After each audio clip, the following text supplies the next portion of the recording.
बिस्मिल्लाहिर्रहमानिर्रहीम अस्सलाम वालेकुम। Welcome to quick review.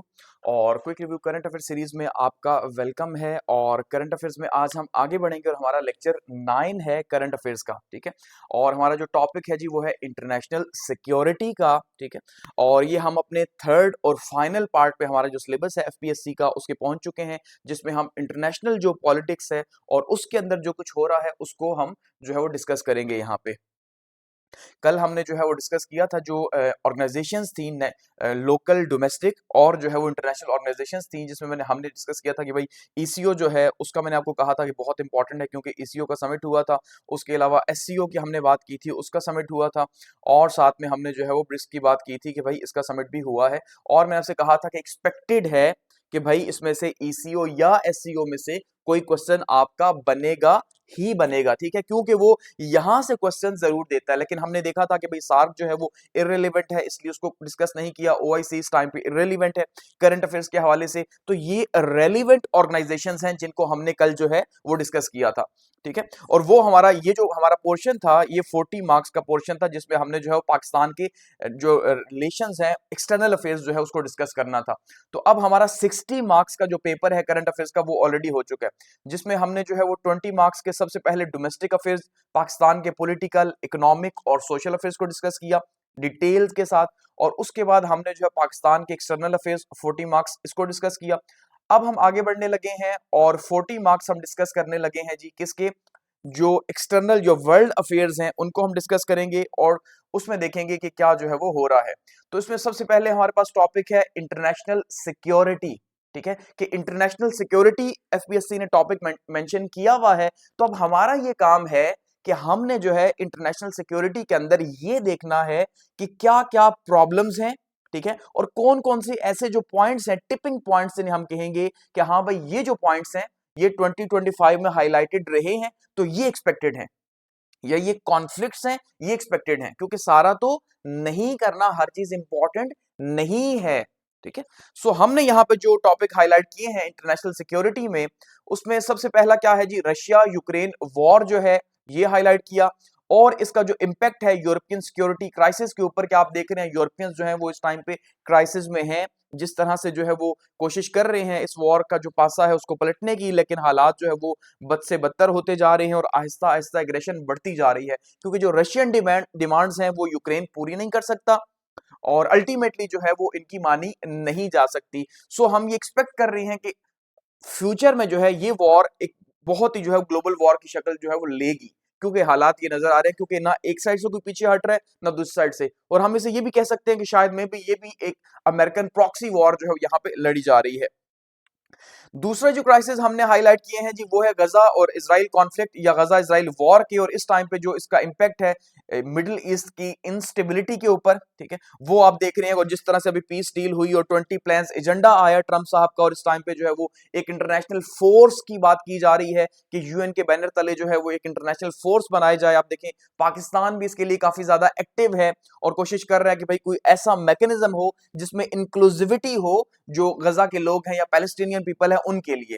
ठीक है, लेकिन ये कौन रिस्पॉन्सिबिलिटी लेगा कि हमास से वो असला ले, क्या पाकिस्तानी फोर्सेस वहां जाएंगी या जाना चाहिए, इसको हम डिस्कस करेंगे। ठीक है, और थर्ड हमारे पास मेजर जो है, क्योंकि हम तीन तीन क्वेश्चंस डिस्कस कर रहे हैं हर टॉपिक को लेके कि जो भी मेजर हैं और मोस्ट एक्सपेक्टेड हैं, क्योंकि उम्मीद यही है कि इंशाल्लाह ये जो 33 क्वेश्चंस हम डिस्कस करेंगे इन्हीं में से जो है वो पेपर बना के देगा। ठीक है, न्यू ग्लोबल सिक्योरिटी थ्रेट्स की अगर हम बात करते हैं तो न्यू ग्लोबल सिक्योरिटी थ्रेट्स क्या हैं हमारे पास, जो हम देख रहे हैं कि टेक्नोलॉजी की वजह से, एआई की वजह से जो है वो चीजें बढ़ रही हैं। तो यहाँ पे हमारे पास जो क्वेश्चंस हैं, देखिए अभी हमारे पास सेक्शन सी है एफपीएससी के सिलेबस का, जो उसने 100 मार्क्स का मेंशन किया हुआ है, और उसमें हमारे पास ग्लोबल इश्यूज हैं 40 नंबर के। तो इंटरनेशनल सिक्योरिटी में हमारे पास सबसे पहले क्वेश्चन क्या आ रहा है जी, रशिया और यूक्रेन को लेके हमारे पास सबसे पहले जो है क्वेश्चन आ रहा है।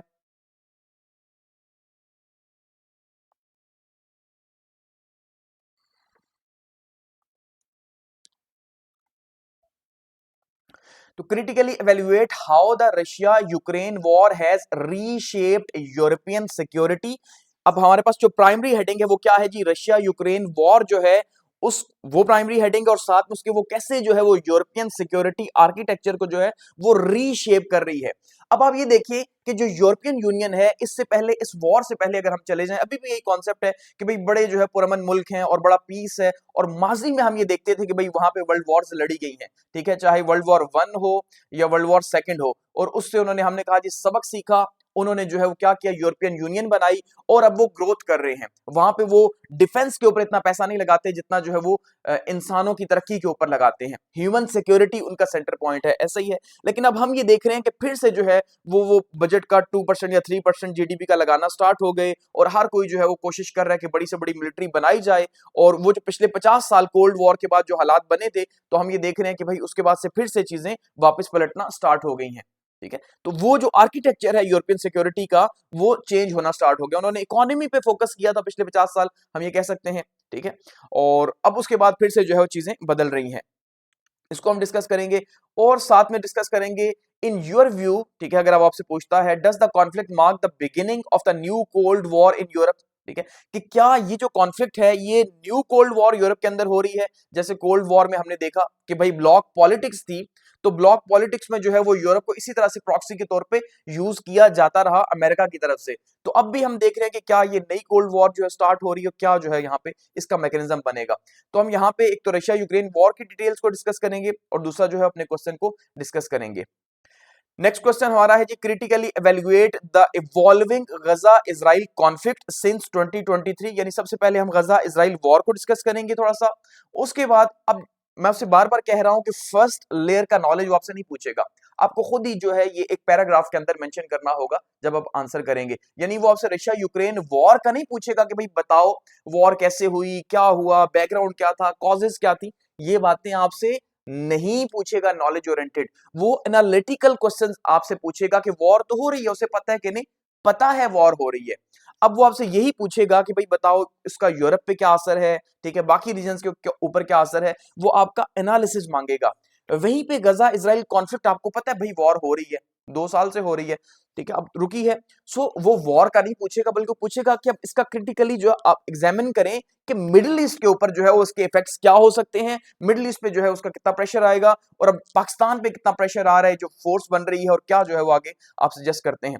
How has the Gaza 2025 Gaza peace process, ठीक है, including the proposed international stabilisation force, इसके ऊपर क्वेश्चन पूछा जा सकता है। रीशेप्ड रीजनल जियोपॉलिटिक्स, कि अब ये किस तरह से जियोपॉलिटिक्स रीशेप हो रही है, और हम देख रहे हैं कि शायद इसका कंट्रोल अमेरिका या यूएन के पास अगर जाता है तो गजा जो है वो हाथ से निकल जाएगा, मुसलमानों या फलस्तीनियों की। Should Pakistan contribute troops to the proposed UN mandated Gaza stabilisation force, के क्या पाकिस्तान को फोर्स भेजनी चाहिए कि नहीं, इसको भी हम साथ में डिस्कस करेंगे। तो ये कंप्रिहेंसिव आंसर बन जाएगा, अगर आपसे इस एंगल में पूछा जाता है तो आपको आइडिया हो कि कैसे उसका आंसर करना है, ठीक है। अदरवाइज कॉन्फ्लिक्ट को तो हम डिस्कस करेंगे। और थर्ड क्वेश्चन आज का हमारा है जी, discuss the challenges to global security, क्या क्या चैलेंजेस हैं ग्लोबल सिक्योरिटी के। इवन ये भी पार्ट है ग्लोबल सिक्योरिटी के, जो ऊपर के 2 क्वेश्चंस हैं। इनके साथ साथ यहां पे ये कॉन्टेक्स्ट मेंशन कर रहा है, in the context of emerging technologies, के टेक्नोलॉजी की अब वॉर आ रही है, तो उसमें आर्टिफिशियल इंटेलिजेंस का ग्लोबल सिक्योरिटी पे क्या असर है, साइबर वॉरफेयर जो है उसका क्या असर है, और ड्रोन वॉरफेयर जो आपने देखा इंडिया पाकिस्तान के बीच में भी हुई है, और इस टाइम पर रशिया यूक्रेन के बीच में भी यूज हो रही है। तो ड्रोन वॉरफेयर ये एक नई इमर्जिंग टेक्नोलॉजीज है, चाइना इसके ऊपर काम कर रहा है, दुनिया का हर मुल्क इसके ऊपर काम कर रहा है, ठीक है। इवन जो है वो हुसी जो है ड्रोन्स के थ्रू अटैक्स कर रहे हैं, तो इनको जो है वो हम डिस्कस करेंगे, और इनका जो इंपैक्ट है, और role of non state actors, ठीक है, नॉन स्टेट एक्टर्स जो आप पाकिस्तान अफेयर्स में पढ़ चुके हैं, नॉन ट्रेडिशनल थ्रेट्स के अंदर, ठीक है, नॉन ट्रेडिशनल सिक्योरिटी थ्रेट्स या डायनेमिक्स ऑफ सिक्योरिटी भी इसे इंटरनेशनल रिलेशंस में कहा जाता है, ठीक है। तो ये नॉन स्टेट एक्टर्स जो हैं बेसिकली, इनका आप क्या जो है वो इंटरनेशनल कॉन्फ्लिक्ट्स के ऊपर असर है। तो ये वो 3 क्वेश्चन है कि जो हम एक्सपेक्ट कर सकते हैं कि इसमें से वो कोई एक आपसे पूछे, क्योंकि ये मेजर है, और इंटरनेशनल सिक्योरिटी इन्हीं के अंदर जो है वो हम डिस्कस करेंगे, और यहीं से वो आपसे पूछ भी सकता है, ठीक है। सो स्टार्ट करते हैं जी। सबसे पहले बात करते हैं रशिया और यूक्रेन की वॉर की, ठीक है, और फर्स्ट क्वेश्चन जो है उसको क्रिटिकली एग्जामिन करते हैं और एवेल्युएट करते हैं, और देखते हैं कि भाई रशिया यूक्रेन वॉर जो है इसका फ्यूचर क्या हो सकता है, और इसके कौन कौन से डिफरेंट एंगल्स हैं, कि किस तरह से ये प्रेशराइज कर रहा है, ठीक है, पूरे सिस्टम को, पूरे वर्ल्ड को, और फ्यूचर में हम क्या एक्सपेक्ट कर रहे हैं कि वॉर किस साइड पे जो है वो जाएगी। 3 साल इसके ऑलरेडी हो चुके हैं। आगे बढ़ने से पहले यहाँ पे देखिए, ये आपको मैप देखने को मिलेगा, इस साइड पे ये है रशिया, ठीक है जी, और ये है यूक्रेन। ठीक हो गया। और एक टाइम ऐसा था जब हम कोल्ड वॉर की बात करते हैं तो यूक्रेन रशिया का ही हिस्सा रहा है माजी के अंदर। तो अब हुआ ये है कि ये हर जगह पे यही कॉन्फ्लिक्ट है। जैसे अब देखिए पाकिस्तान का कश्मीर का जो कॉन्फ्लिक्ट है ना, कश्मीरी पाकिस्तान में भी है, इंडिया के अंदर भी है। इसी तरह से ड्यूरेट लाइन की जब हम बात करते हैं अफगानिस्तान के साथ, तो वहां पे अफगानी जो है वो पाकिस्तान की बॉर्डर के ऊपर इस साइड पे भी है, उस साइड पे भी है। तो इनकी ख्वाहिश यही है कि भाई हमारे बॉर्डर एरियाज जो है वो वहां पे हमारा सिस्टम होना चाहिए, हमारा एक मुल्क होना चाहिए। हर कोई ये डिमांड करता है। जैसे कश्मीरी अब ये कह रहे हैं कि हम कश्मीर अपना एक मुल्क बनाए, उस साइड वाला भी और इस साइड वाला भी। तो जो बॉर्डर एरियाज होते हैं हमेशा वहां पे जाहिर बात है सेम इथनिसिटी शेयर हो रही होती है, तो वो क्राइसिस का एरिया बनते हैं। अब यहाँ पे इनका क्राइसिस जो है बहुत पुराना है, लेकिन ये स्टार्ट हुआ 2014 से, जब क्रीमिया के ऊपर जो है वो रशिया ने अटैक कर दिया और यहाँ पे कब्जा कर लिया। ये जो पहला एरिया है ये है क्रीमिया का। ठीक है। तो बेसिकली ये जो हाईलाइटेड एरियाज हैं ये सारे के सारे एरियाज यूक्रेन के हैं, लेकिन ये वो बॉर्डर एरियाज हैं जिनका रशिया के साथ एक पुराना ताल्लुक है। यहाँ रशियन लैंग्वेज बोली जाती है, रशियन कल्चर है यहाँ पे, और ये जो एरियाज हैं ये सपोर्ट करते हैं रशिया को। समझ रहे हैं ना, ये जो बॉर्डर एरियाज हैं क्योंकि रशिया के साथ हैं तो इनकी एथनिसिटी, इनका कल्चर, ठीक है, और इनकी हिस्ट्री, तो ये सारी चीजें जो है वो रशियन है। सो इसलिए ये रशिया को सपोर्ट करते हैं और रशिया भी यही कोशिश कर रहा है। अब इसने देखिए पहले तो ये यूक्रेन का हिस्सा था, लेकिन 2022 के बाद जब इसने यहाँ पे वॉर स्टार्ट की तो अब ये यहाँ तक पहुंच चुका है। ठीक है, और इन एरियाज के ऊपर इसका जो है वो अच्छा खासा कब्जा हो चुका है। अब वो डिमांड्स में ये डिमांड रख रहा है कि भाई ये जो एरिया है उसके पास जो है ये इसको इसी तरह रहने दिया जाए रशिया के अंडर, यानी रशिया यहाँ पे कब्जा करना चाह रहा है, इसको बफर स्टेट के तौर पे यहाँ पे इस्तेमाल करना चाह रहा है कि कल को यूक्रेन किसी और साइड पे भी जाता है तो उसको थ्रेट ना हो। लेकिन यूक्रेन अपना एरिया छोड़ने को तैयार नहीं है। तो यूक्रेन के क्राइसिस ही तब स्टार्ट हुए कि भाई उसकी हिस्ट्री में है ही ऐसा कि आधे वहां पे रशियंस हैं, यानी कि रशियंस की भी अच्छी खासी सपोर्ट है और जो यूरोपियंस हैं उनकी भी अच्छी खासी सपोर्ट है यहाँ पे, तो ये भी क्राइसिस हैं। तो ये एरियाज अब जो है वो रशिया ने कब्जा कर लिया और ये कह रहे हैं कि भाई अब ये एरियाज मैं आपको वापस नहीं करूंगा। तो यूक्रेन इस पे तैयार नहीं है कि ऐसा कैसे हो सकता है कि मेरे मुल्क पे तुम कब्जा करके बैठ जाओ, चाहे एथनिसिटी तुम्हारी है, चाहे हिस्ट्री तुम्हारी है, चाहे कल्चर तुम्हारा है, ऐसा नहीं हो सकता। सो इसका मतलब यह है कि ये वॉर फिलहाल खत्म नहीं होनी। आगे हम टर्म्स को भी डिस्कस करेंगे डिटेल के साथ, लेकिन यहाँ पे आपको आइडिया हो गया कि कॉन्फ्लिक्ट जो है वो कहाँ पे लगा हुआ है और रशिया को यहाँ पे सपोर्ट है इन साइड से, इन इलाकों से, इसलिए रशिया यहाँ पे सुकून में है, ज्यादा प्रॉब्लम उसे नहीं है। अब यहाँ पे देखिए इस मैप के अंदर अब देखिए तो ये आपके पास आया रशिया, क्योंकि एरिया के हिसाब से रशिया दुनिया का सबसे बड़ा मुल्क है। और यहाँ पे देखिए ये इस साइड पे आप देखिए तो ये सारे का सारा जो है वो यूरोप है जी। ठीक है, डार्क ग्रे कलर के अंदर ये सारे का सारा यूरोप है, ये बीच में जो है वो इसका लाइट ग्रे कलर जो है ये यूक्रेन का है। यूक्रेन खुद भी अच्छा खासा बड़ा है। तो ये जो एरियाज आपको दिखाई दे रहे हैं, इन एरियाज में कुछ तो ऐसे फिक्स एरियाज हैं बॉर्डर एरियाज पे जहां पे रशिया का कब्जा है, कुछ पे वो आगे बढ़ता है पीछे हटता है, आगे बढ़ता है पीछे हटता है। तो वो वॉर जो लगी हुई है ना इन एरियाज से अब आगे जा चुकी है, यानी अच्छा खासा रशिया अंदर घुसा हुआ है यूक्रेन के, और फिर वहां से जो है वो थोड़ा सा आगे बढ़ता है, उसको फिर पीछे धकेल दिया जाता है। तो अब यहाँ पे वॉर जो है वो क्रिटिकल हो रही है, क्योंकि अब रशियंस को भी डिसाइड करना है कि वो आगे जाएं ना जाएं, क्योंकि वो उनकी फिलहाल कोशिश यही है कि इन एरियाज को अपना बॉर्डर, अब ये जो यूक्रेन के एरियाज हैं इन एरियाज को अपना बॉर्डर अब वो कंसिडर कर रहे हैं और उन्हें भी बता दिया कि भाई ये मेरा बॉर्डर है। अब तो इन एरियाज को बॉर्डर कंसिडर करके, हालांकि बॉर्डर कहां पे, ये है रशियन बॉर्डर। ये अगर आप पीछे देखेंगे तो इस एरिया के अंदर जो है रशियन बॉर्डर मौजूद है, लेकिन वो कंसिडर किसको कर रहा है जी, वो कंसिडर कर रहा है इस एरिया को, कि ये जो एरिया है अब जहां तक मैं आ चुका हूं और जहां पे मेरी एथनिसिटी या मेरा कल्चर है, ठीक है, और इसकी यहाँ पे सपोर्ट मौजूद है। सो इसलिए जो है अब यहां से आगे जो है मैं नहीं चाहता, यहीं पे मैं रुक के जो है वो आपके साथ नेगोशिएट करूंगा और वॉर को यहीं पे एंड करूंगा। और जब वॉर एंड होगी आज से 10 साल बाद, लेट सपोज अगर रशियंस कामयाब हो जाते हैं, सो ये दो पॉसिबिलिटीज हैं। पहली पॉसिबिलिटी ये है कि ये सारे का सारा एरिया जो है, ये सारा रीजन रशिया का हिस्सा बन जाएगा और ये सारे कंट्रीज जो है रशिया का हिस्सा बन के चाहे इंडिपेंडेंट स्टेट्स बन जाती हैं, कुछ भी रशिया इनको फ्यूचर में जो है वो फ्री भी कर सकता है इसके साथ कि भाई आप जो है वो नेटो का हिस्सा नहीं बनोगे। और ये वैसे भी रशियन एथनिसिटी है, ये नेटो का हिस्सा नहीं बनना प्रेफर कर रहे। ठीक है, तो ये एरियाज जो है और रशिया इनको छोड़ने को तैयार नहीं है और वो अपने बॉर्डर से अच्छा खासा आगे आ चुका और उसने अब ये बॉर्डर ड्रॉ कर लिया। अब देखिए यहां तक इतने अंदर तक घुस चुका और ये है कीव जो उनका कैपिटल है। ठीक है, तो उनके कैपिटल तक वो जो है वो घुसा हुआ है। अब नेक्स्ट दो पॉसिबिलिटीज यहां पे हो सकती हैं। इस टाइम पे अगर हम देखें तो दो पॉसिबिलिटीज हो सकती हैं। ये जो बीच में आपको ये दिखाई दे रहा है ये इनका दरिया है।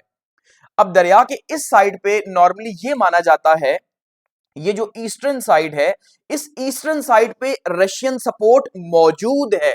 समझ रहे हैं ना, ईस्टर्न साइड पे दरिया के इस साइड का जो यूक्रेन का हिस्सा है, तो मैं भी रशिया इन फ्यूचर जो है अगर वॉर आगे बढ़ती है और उसको कामयाबियां मिलती हैं तो इस पूरे एरिया को, ये जो दरिया के इस साइड का एरिया, इसको काट ही दे यूक्रेन से, और ये पूरा एरिया जो है वो अलग से एक कंट्री जो है वो इन फ्यूचर आपको देखने को मिले। रशिया की ये कोशिश भी मौजूद है, ठीक है, अगर वॉर आगे बढ़ती और खत्म नहीं होती।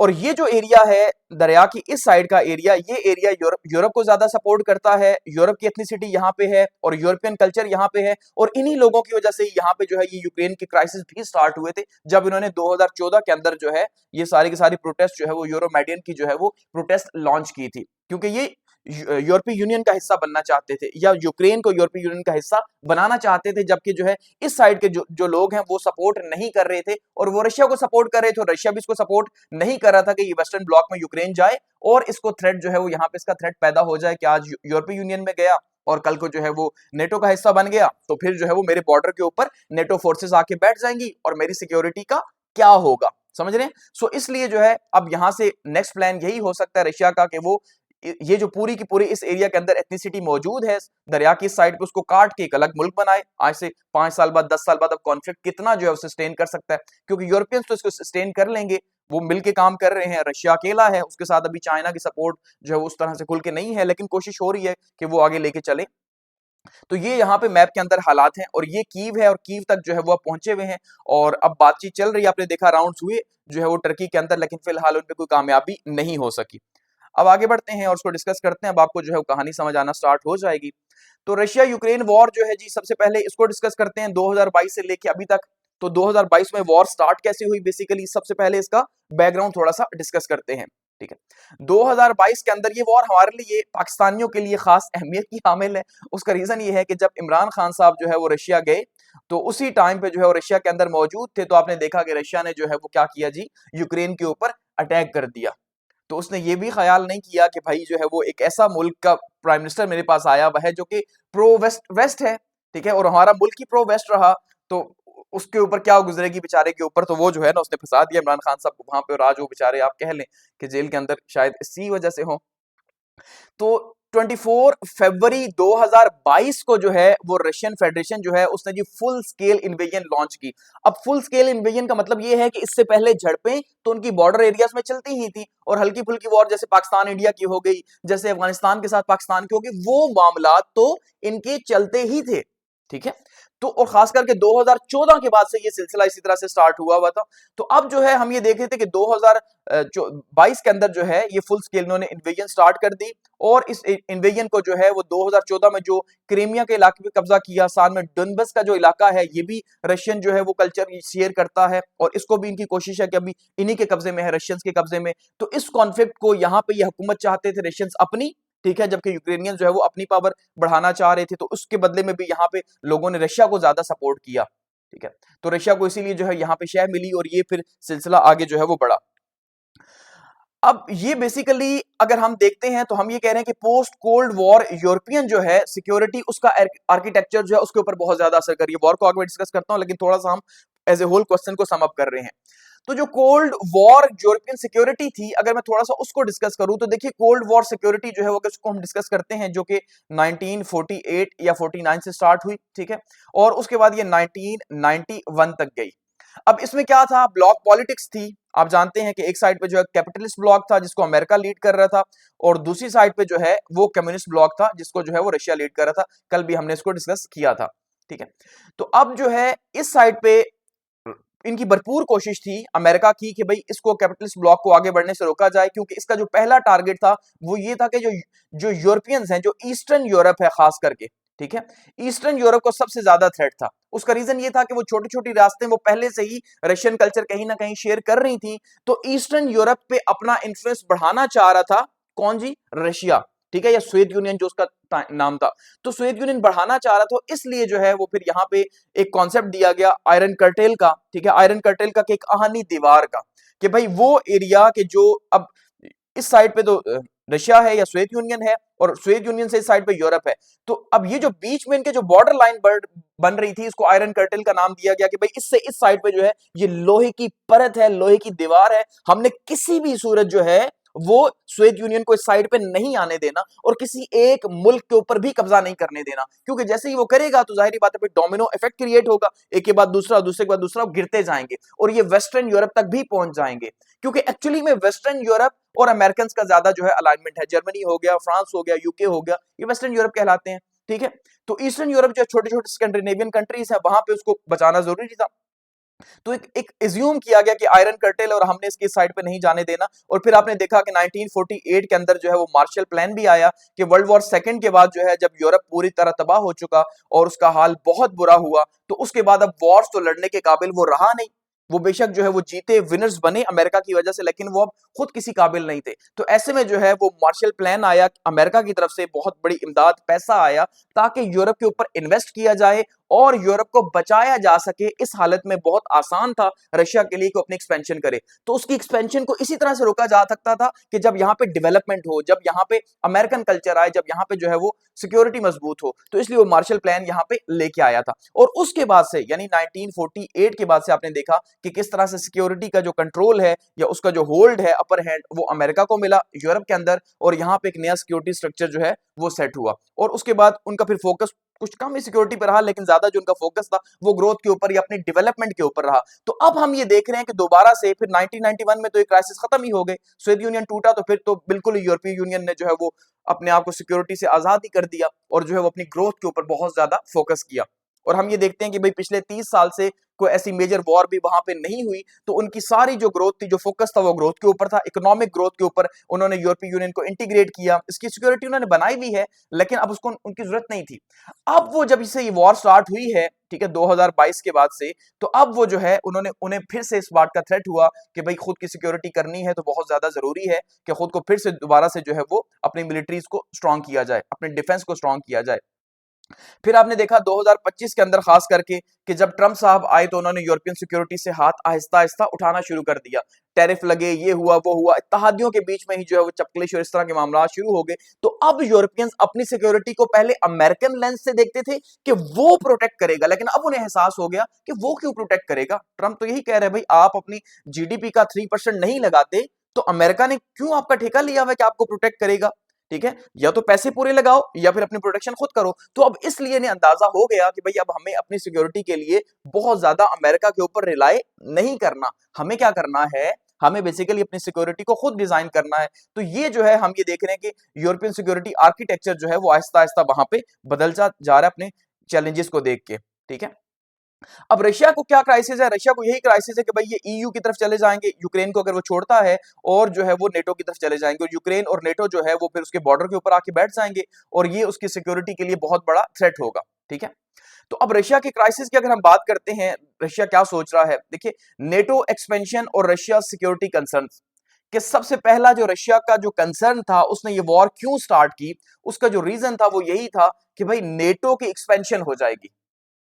समझ रहे हैं कि नेटो की एक्सपेंशन होगी, और नेटो जो है यूक्रेन अगर हिस्सा बन गया, ठीक है, यूक्रेन अगर जो है वो हिस्सा बन जाता है नेटो का, तो इसका मतलब ये है कि नेटो जो है वो रशिया के बॉर्डर के ऊपर आके यहाँ पे सारी डिप्लॉयमेंट कर देगा मिलिट्री की, और उसके बाद जो है इतना बड़ा बॉर्डर है यूक्रेन के साथ इसका, तो फिर रशिया की सिक्योरिटी का क्या होगा। तो रशिया की सिक्योरिटी जो है वो थ्रेट में चली जाएगी। और मैं बार बार आपसे डिस्कस कर रहा हूं कि ये सारे की सारी जो गेम है बेसिकली ये सिक्योरिटी डायलेमा है।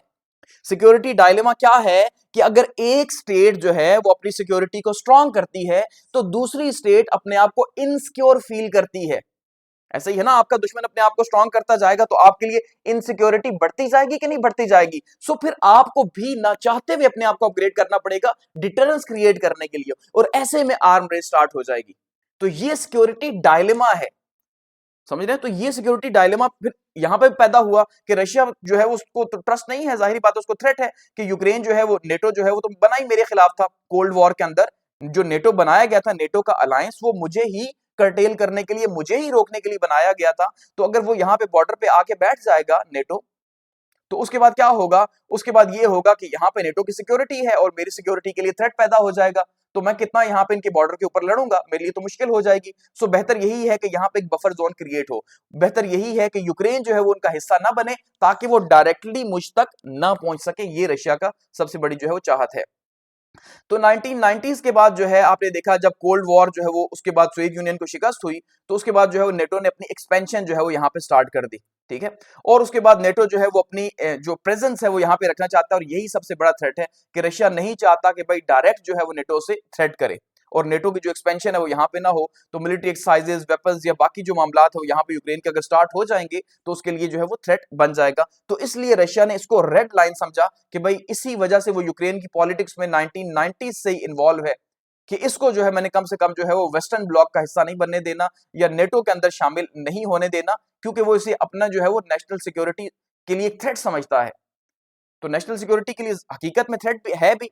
तो यूक्रेन जो है उसका जो टिल्ट था, अब जैसे मैं कह चुका हूं कि उसका जो आप ये कह ले कि 70% जो उसकी पब्लिक है वो यही चाहती है कि वो वेस्टर्न ब्लॉक का हिस्सा बने, वो यूरोपियन यूनियन का हिस्सा बने। ठीक है। लेकिन 30% पब्लिक ऐसी भी है जिसका कल्चर जो है वो रशिया के साथ है, तो इसलिए वो नहीं चाहती कि वो वेस्टर्न ब्लॉक की तरफ जाएं, वो रशियंस को ज्यादा सपोर्ट करते हैं। और यही जो 30% है यही पावर देती है रशिया को कि भाई मुझे तो हक है, ये लोग तो चाहते नहीं है, ये तो इनकी गवर्नमेंट जबरदस्ती लेके चली जाएगी, या एटलीस्ट वो एरिया या उन इलाकों के लोग जो नहीं चाहते उन पे तो मैं अपना कब्जा करूं, वो तो मेरे साथ रहें, कम से कम वो बफर जोन का काम तो करें वो। समझ रहे हैं? तो ये 30% उसकी इंकरेजमेंट ज्यादा करते हैं। और ये सिलसिला स्टार्ट हुआ 2014 से।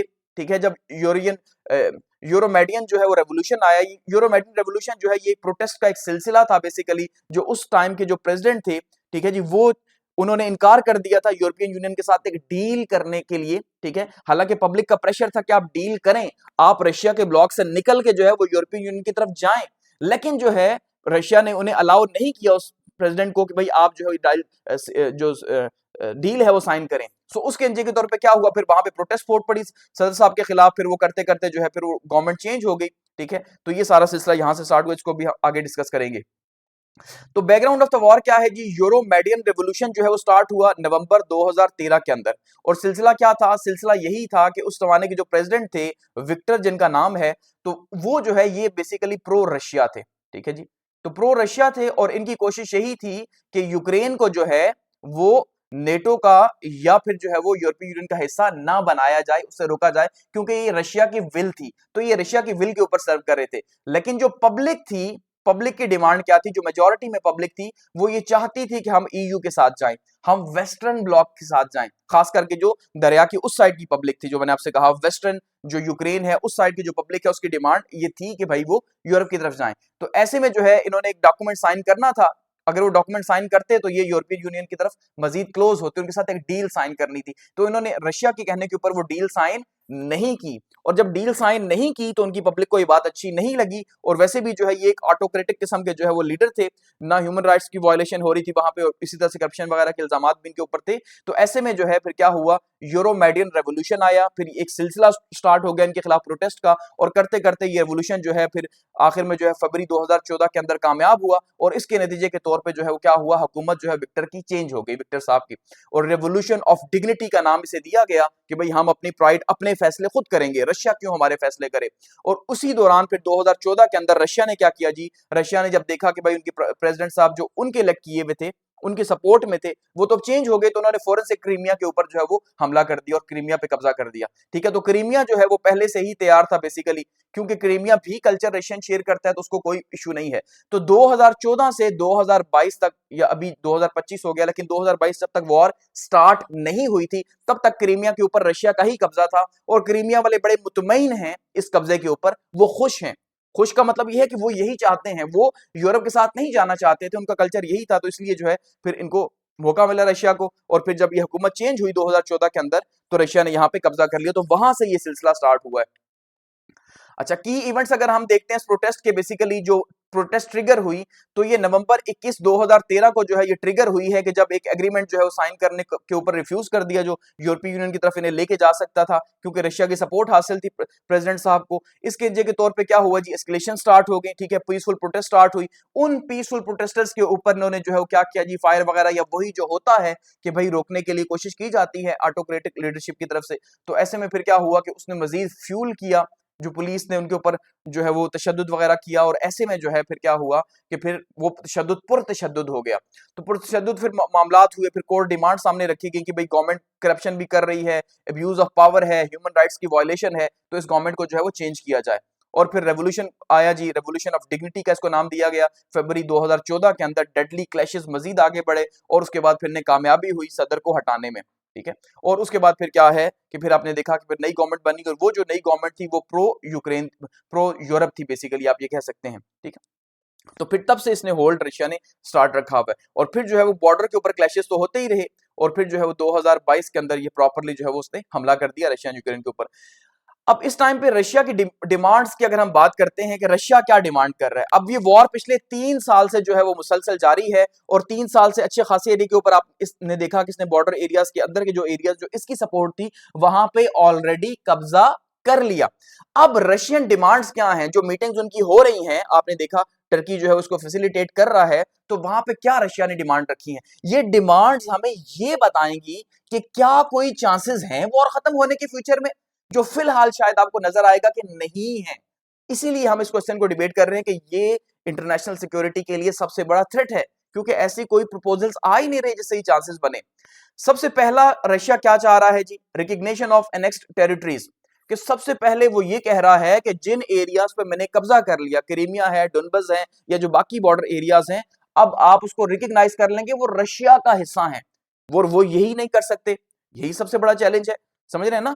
तो वो कह रहे हैं भाई अब जो कब्जा हो चुका मैं यहां से वापस नहीं जाऊंगा, मेरा ये एरिया है, इसको तस्लीम कर लो कि ये मेरे कब्जे में है। सो सबसे पहली डिमांड ही बहुत ज्यादा जो है वो मुश्किल है, खास करके जो है वो क्रीमिया को कह रहा है कि क्रीमिया तो मेरे 2014 से कब्जा है, तो आप इस क्रीमिया को मेरा हिस्सा तस्लीम करो, डोनबस को मेरा हिस्सा। तो ये 4 रीजन बेसिकली बन रहे हैं, इन चारों रीजन के ऊपर जो है वो ज्यादातर जो प्रेशर है वो रशियंस का ही है, रशियन कल्चर है, रशियन हिस्ट्री है, रशियन लैंग्वेज है, इवन यहाँ पे यूक्रेन के अंदर दूसरी बड़ी लैंग्वेज रशियन है, ठीक है। तो इसलिए जो है वो इन एरियाज को कह रहा है कि भाई आप तस्लीम कर लो कि ये अब मेरे कब्जे में है, ये अब मेरा हिस्सा है, क्योंकि इनको कोई एतराज नहीं है। तो ये पहली बात ही जो है यूक्रेन नहीं मान रहा। दूसरा पॉइंट क्या है जी, न्यूट्रल स्टेटस फॉर यूक्रेन, कि भाई यूक्रेन जो है वो नेटो को ज्वाइन नहीं करेगा और यहां पे जो है वो नॉन अलाइड स्टेट ही रहेगा। ऐसा नहीं है कि वो किसी डिफेंस पैक्ट के अंदर चला जाए और मेरे बॉर्डर के ऊपर जो है वो आके बैठ जाए नेटो, तो ये मुझे एक्सेप्टेबल नहीं है। अब ये चलें, ये मानी जा सकती है बात। थर्ड क्या है जी, डीमिलिटराइजेशन ऑफ यूक्रेन। अब ये फिर एक और ऐसी डिमांड है कि जिसको शायद मानना पॉसिबल ना हो, क्योंकि हर कोई अपनी सिक्योरिटी चाहता है आज के टाइम पे इतनी अनार्की, इतने सिक्योरिटी थ्रेट्स, यही तो रियलिस्ट का क्लेम है कि भाई आपने अगर अपनी सिक्योरिटी मजबूत रखनी है तो आपको डिटरेंस बनानी पड़ेगी। तो रशिया ये कह रहा है अपनी डिटरेंस खत्म कर दो, यानी जब तुम्हारे पास लड़ने का कुछ नहीं होगा, एक ऐसा सांप जिसकी जहर ना हो, तो उसको तो पाला जा सकता है ना भाई, समझ रहे हैं। तो भाई आप अपना जो है वो सिक्योरिटी जो डीमिलिटराइजेशन है उसको करें, ठीक है, अपनी मिलिट्री को खत्म करें, कम करें, अपने वेपन्स को कम करें, तो मुझे आपसे कोई जब थ्रेट नहीं होगा, ठीक है, जब तक थ्रेट है तब तक प्रॉब्लम है, जब थ्रेट ही नहीं होगा तो फिर कोई इश्यू नहीं है। जैसे अब हमें जो है वो हम ये कहें कि भाई ईरान से या अफगानिस्तान से उस तरह से कोई थ्रेट नहीं, हमें पता है कि वो हमारा मुकाबला नहीं कर सकते, लेकिन इंडिया से थ्रेट है। तो इसलिए जो है ये कहा जा रहा है जी कि आप क्या करें जी, लिमिट करें साइज को अपने मिलिट्री के, अपनी कैपेबिलिटीज जो है आर्म फोर्सेस की उनको कम करें और गारंटी दें कि भाई कोई फॉरेन मिलिट्री बेस आपके मुल्क के अंदर नहीं बनेगी, ठीक है, और कोई वेपनरी सपोर्ट भी आपको बाहर से नहीं मिलेगी, ये गारंटीज करेंगे। इसका मतलब वो ऐसा मैकेनिज्म चाहता है कि उसकी मिलिट्री का कंट्रोल इनके पास आ जाए, ठीक है, या कोई ऐसा जॉइंट मैकेनिज्म हो कि जिसमें ये कोई मदद ले भी रहे हैं बाहर से तो उसे आइडिया हो जाए ले रहे हैं कि नहीं, मिलिट्री बना रहे हैं कि नहीं। तो ये भी अनएक्सेप्टेबल एक डिमांड है, ठीक है, पहली और तीसरी डिमांड। चौथी डिमांड क्या है जी, denazification and protection of the Russian speakers. अब ये बड़ी क्रिटिकल है, ये बेसिकली कहने को है। अब देखिए हम जब कोल्ड वॉर में जाते हैं या कोल्ड वॉर से थोड़ा सा पहले जाते हैं, जब वर्ल्ड वॉर सेकंड स्टार्ट हुई थी, तो उसमें क्या हमने देखा था कि एक साइड पे नाजी जर्मनी था, ठीक है, और दूसरी साइड से उसका मुकाबला हो रहा था रशिया के साथ, लेकिन उस टाइम पे रशिया को सोवियत यूनियन कहा जाता था।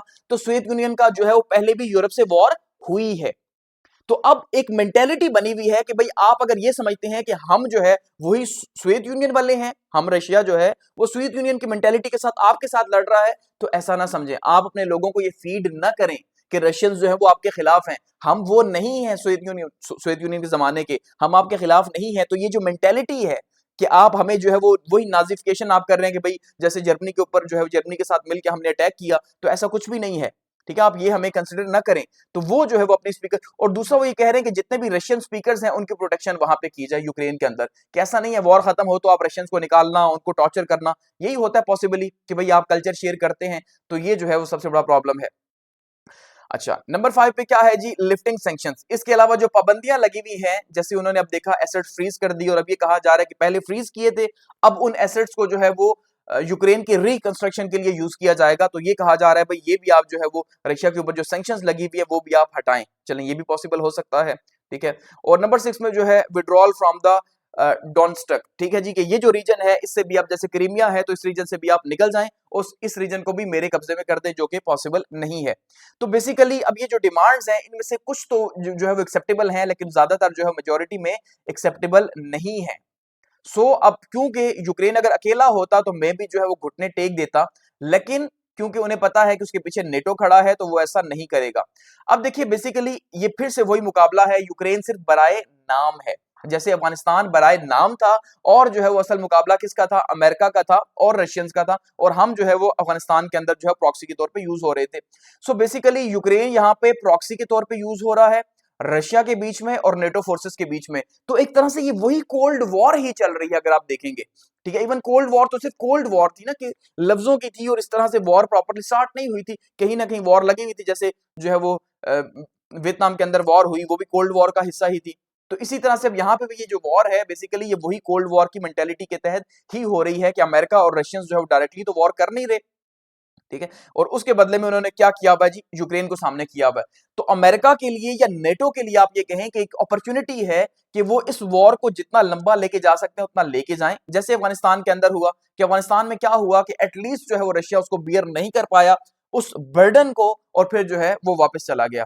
तो अब ये यही सोचते हैं कि भाई हम इनको इतना प्रेशराइज कर दें, इतना लॉन्ग लेके चलें इसको, कि उसके नतीजे के तौर पे क्या हो कि रशियन की इकोनॉमी को लॉस हो और वो जो है वो खुद यहाँ पे टूट जाए और वापस चला जाए, और फिर जब वो कमजोर होगा तो हम उसको मजीद तकसीम कर देंगे, मजीद हम उसके हिस्से कर देंगे रशियन फेडरेशन के, क्योंकि फेडरेशन है तो मजीद उसको तोड़ के उसकी पावर को कम करेंगे। वही काम जो जर्मनी के साथ इस जमाने में किया गया था वर्ल्ड वॉर सेकंड के बाद, कि उसको तोड़ दिया गया था। तो अब इनका यही प्लान है कि रशिया को यहाँ पे शिकस्त होगी नेटो के हाथों, ठीक है, और उसके बदले में हम रशिया को मजीद तोड़ेंगे और इसकी पावर को इतना कर्टेल कर देंगे कि नेक्स्ट टाइम ये वॉर करने के काबिल न रहे जो जर्मनी के साथ किया गया वर्ल्ड वॉर सेकंड के अंदर।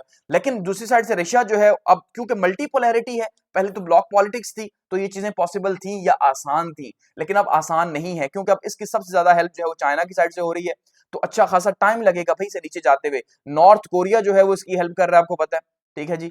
तो नॉर्थ कोरिया की साइड से हो रही है, या इंडिया जैसे जो है वो ऑयल वगैरह परचेज करता है, तो अब इसकी इकोनॉमी फिलहाल चल रही है, तो इसे प्रॉब्लम्स नहीं है, क्राइसिस नहीं है, क्योंकि ये बात चाइना को भी अंदाजा है कि भाई रशिया के बाद अगला नंबर फिर उसका आएगा, तो अगर कोई उसको सपोर्ट कर रहा है तो वो रशिया ही है, तो उसको कम से कम वो सपोर्ट करे। तो ये फिर एक ग्लोबल वॉर हम देख रहे हैं कि उसमें भी हमें नजर आ रही है कि किस तरह ग्लोबल सिक्योरिटी के लिए थ्रेट जो है वो पैदा हो रहा है इस वॉर के अंदर। अच्छा, करंट स्टेट ऑफ कॉन्फ्लिक्ट क्या है जी, इस टाइम पे अगर हम देखते हैं तो इस टाइम पे फाइटिंग जो है वो जारी है, आपको पता है, ठीक है, रोज की बिना पे, और अब जो है वो लार्ज स्केल ऑपरेशन जो है वो हो रहे हैं और रशिया लार्ज स्केल ऑपरेशन की तरफ जा रहा है। अब हम देख रहे हैं कि वॉर का आप ये समझ लें कि सेकंड फेज स्टार्ट हो चुका है।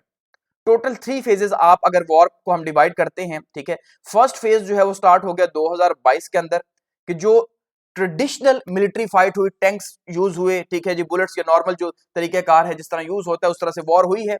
लेकिन जब इसकी इंटेंसिटी बढ़ी है पिछले 3 सालों के अंदर और रशिया के ऊपर प्रेशर आया कि भाई नेटो को तो इससे फर्क नहीं पड़ रहा, तो रशिया ने क्या किया, वो वेपन्स भी यूज करने शुरू कर दिए जो नहीं करने थे, ठीक है, कुछ वो वेपन्स एडवांस टाइप के वेपन्स शुरू कर दिए, और ये क्या है जी, ये लेवल 2 है, ठीक है।